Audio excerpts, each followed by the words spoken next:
My name is Olivia. For as long as I can remember, I believed my father was my hero. The man who held my hand through scraped knees, cheered the loudest at school recitals, and whispered secrets about life when no one else was around.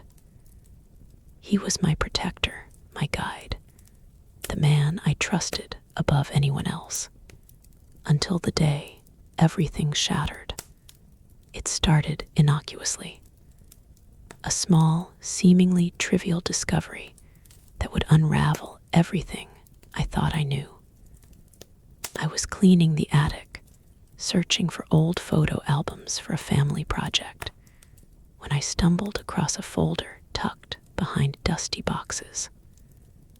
The folder was labeled in my father's handwriting. Private, do not open. My curiosity, the same one that had got me in trouble as a child, overcame my hesitation. Inside were letters, receipts, and photos that made my stomach twist. There were pictures of him, my father, with a woman I didn't recognize. In restaurants, at parks, smiling, holding hands, looking intimate. My pulse raced. I couldn't breathe. I reread the letters. They were full of promises, apologies, and secret meetings. And then I saw her name. Her name was familiar, too familiar. It was a name I had overheard once as a child. A whispered conversation my mother had quickly hushed. My father had been living a double life. The next days were haze. I tried confronting my mother first. "Mom, is this true?" I asked, my voice trembling. She looked away, tears brimming in her eyes, and whispered, "Olivia, some truths are too heavy for you right now." But I couldn't let it go. I needed answers. The betrayal, the lies, the hidden life, it consumed me. I began retracing his steps, examining every memory, every story he had told, every moment of affection. Had it all been an act?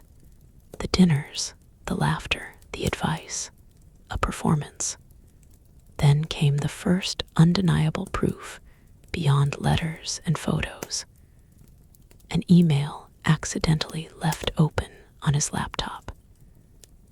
He had arranged secret meetings, hidden hotel stays, and even gifts for her, all while maintaining a facade of the perfect father, the perfect husband. The duplicity was staggering. Anger, disbelief, and grief battled inside me.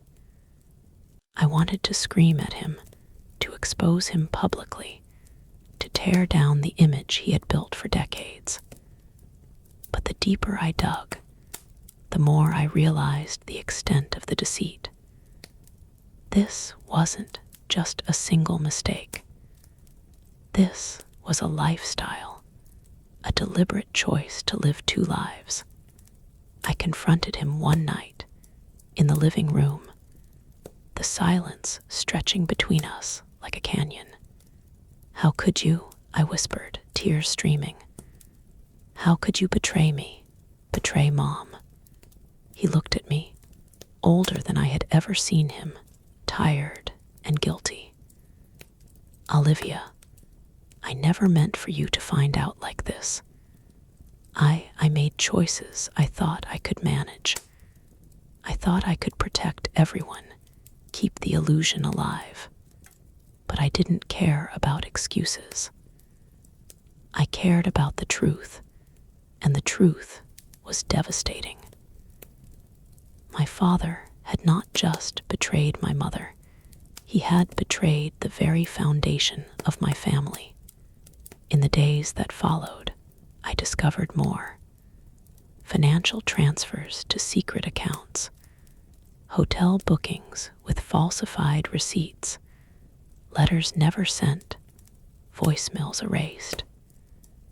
He had hidden his life with surgical precision, and yet, somewhere in his careful planning, he had left breadcrumbs. I traced the woman, her life, her address, her habits. She wasn't dangerous, just another part of a reality I had never imagined. Every encounter I arranged, every discovery I made, was like stepping into a parallel world where my father's love, loyalty, and honesty didn't exist at all. Then came the moment that changed everything. I received a call, a distorted voice saying, "Stop looking, or you'll regret it. Some truths are too dangerous to uncover." But I couldn't stop. The rage, the hurt, the curiosity, it pushed me forward. I needed to see him face to face, to demand answers that no amount of letters, photos, or whispers could provide. I arranged a confrontation at a cafe he frequented, neutral ground, public yet intimate enough for honesty. He arrived late, his eyes avoiding mine, hands trembling. I laid everything on the table, the letters, the photos, the receipts, the emails. He looked at them, his face pale, and finally, the weight of years of lies collapsed over him. "I wanted to protect you," he whispered. "I thought if you never knew, everything would remain safe. But safety wasn't what I wanted. I wanted honesty, clarity, the shattered pieces of my childhood and trust laid bare. I demanded he explain every detail, every lie, every secret decision he had made. And he did. I learned about years of deceit, hidden promises, emotional betrayals, and a life split between two households, two families, two worlds. Each revelation cut deeper, a knife twisting through my memories, my trust, my identity.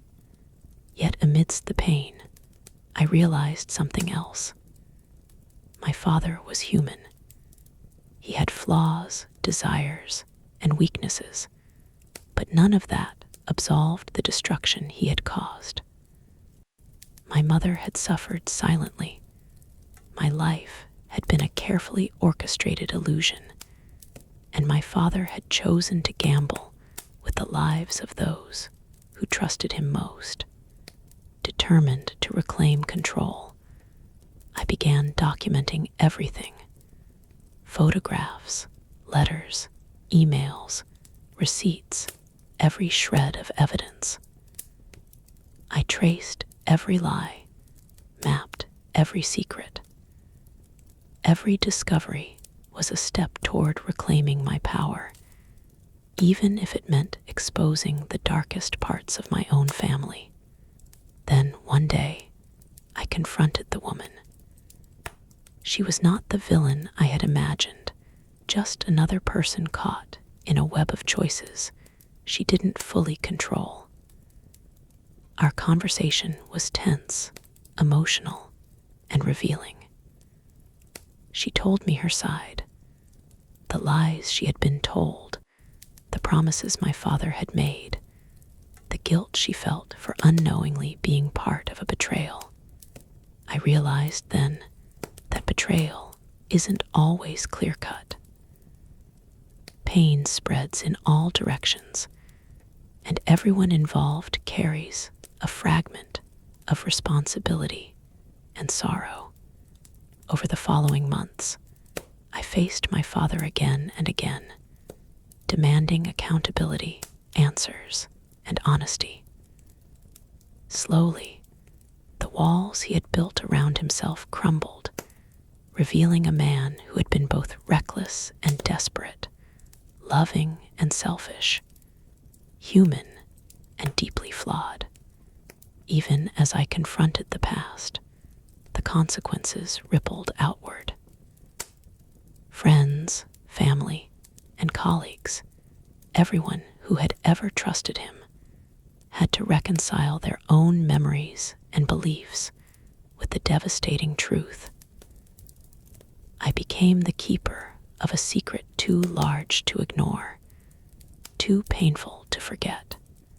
And yet, amidst the chaos, there was clarity.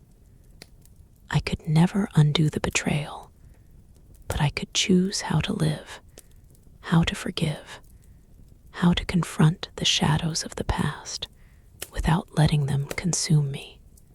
One night, as I sat alone in my childhood bedroom, I whispered to the silence, "Some truths are unbearable. Some lies are devastating, but I will survive. I will reclaim my life, my trust, and my peace." And that is where my story stands today, unfinished, raw, and dangerously compelling. Every secret I uncovered, every betrayal I faced, transformed me. I learned that even the people we love most can hurt us in ways unimaginable. But that doesn't mean we lose ourselves, because some betrayals aren't just lessons, they're awakenings. Thank you for listening to my story. If it captivated you, please subscribe, like, and share this video. I'd love to read your thoughts in the comments. Your support means the world.